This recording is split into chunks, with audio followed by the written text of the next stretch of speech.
চলো চলো যা কেমন আছো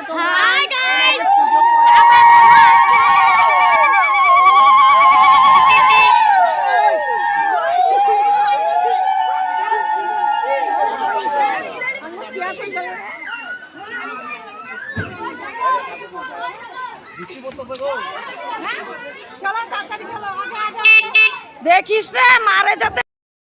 যেহেতু হালকা বৃষ্টি ছিল সেই জন্য তোমাদের ভিডিওটা আমি সম্পূর্ণ দেখাতে পারলাম না। তারপরে কিন্তু আমরা সবাই ঠাকুর আনতে গিয়েছিলাম, তারপরে আবার নিয়েও আসলাম।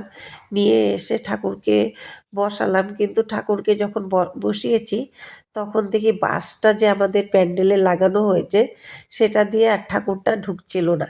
তারপরে সেই ছোট ছোট ভাইরা অনেক বুদ্ধি করে অনেকটা সময় লাগিয়ে মাকে কিন্তু ঠিকঠাকভাবে নিয়ে গেছে।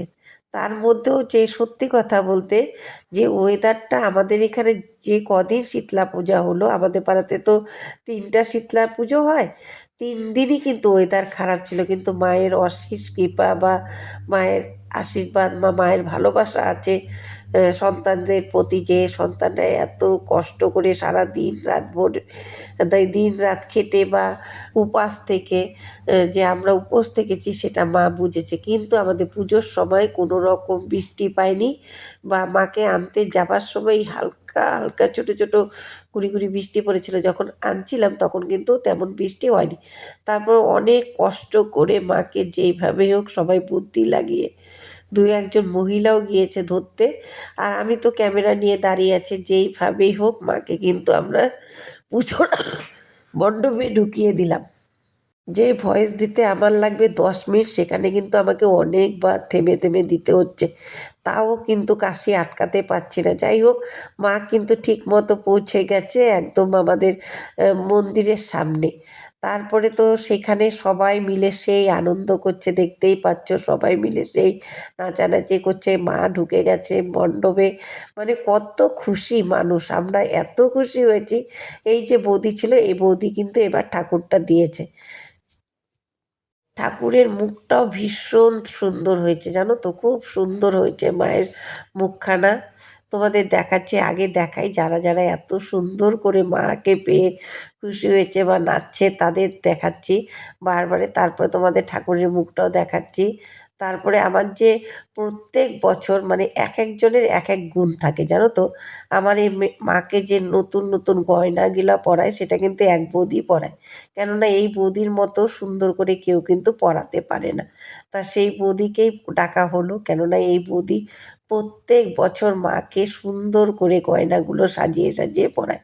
কেননা প্রত্যেক বছর কারো না কারো কোনো মানসিক থাকে, কেউ নূপুর দেয় মাকে, কেউ গলারটা দেয়, কেউ টিপ দেয়, যার যেটা মানে মনের আশা পূরণ হয় সে কিন্তু সেটা দেয়। এই যে যে পাশে দাদাকে দেখছো যে ঠাকুরের পাশে আছে, এই দাদা আর বৌদি মিলে কিন্তু এবছরের ঠাকুরটা দিয়েছে।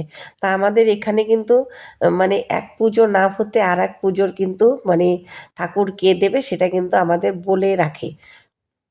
যদি পুরোটা ভিডিও তুলতাম তাহলে কিন্তু অনেক বড় হয়ে যেত ব্লগটা। যাই হোক, তার মধ্যেই কিন্তু যে পুজোটা দেখাতে পারলাম না, কেননা আমাকে মাঝে মধ্যে এ ডাকে ও ডাকে, এখানে হিসাব দিতে হয় ওখানে হিসাব দিতে হয়, তার মধ্যে চলে যায়, যখন পারি আবার চলে আসি, সেইগুলোই আমি তোমাদের সাথে তুলে ধরি। সত্যি আনন্দ হয়েছে, এর মাঝে কিন্তু আমি ছিলাম একটু সময়ের জন্য, আবার এখানে এসেছি, এসে একটু আনন্দ করছি।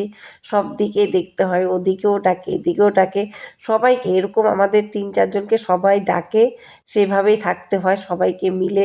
আমাদের পুজোটা সবাই মিলে খুব সুন্দরভাবে পরিচালনা করে।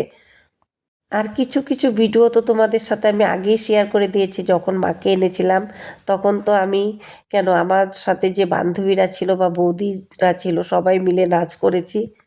যাই হোক, ভিডিওটা কেমন লাগলো দেখা হচ্ছে নতুন ব্লগে।